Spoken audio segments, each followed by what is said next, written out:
This edition of the Ridley Report is brought to you by Freaking.com.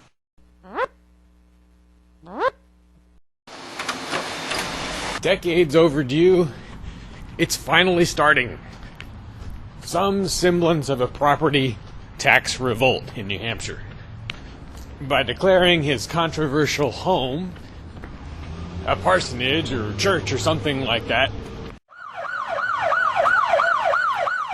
keen radio host Ian Freeman has probably triggered the 3-year countdown to having the home taken.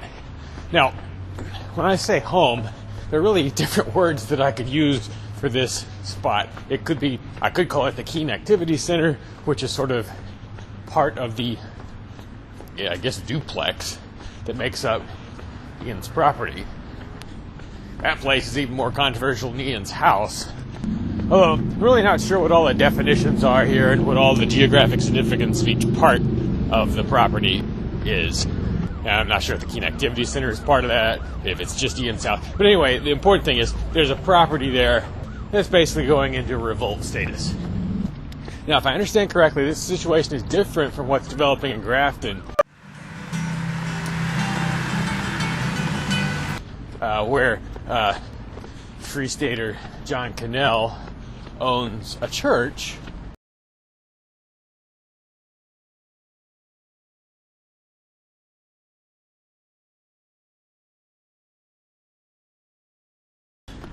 which is in fact a church building and is open to the public for worship services and so forth to a large extent. I'm assuming he, kind of went through the normal paces that you go through in terms of paperwork and so forth. I'm not really referring to that as an attempted revolt. Who is the guy in the hat? The man right there stole my phone. What Ian and company are doing, I got the impression from listening to Free Talk Live that they're not even going through the motions of trying to get government approval to be a church or be treated as a church. Anyway, so whichever of these properties or situations inspire you more, I think maybe we have some thinking to do about what kinds of things can or should be done to make sure the government does not have an easy time of it if it comes for them, for these properties. Here are some of my brainstorms. Things we've never been able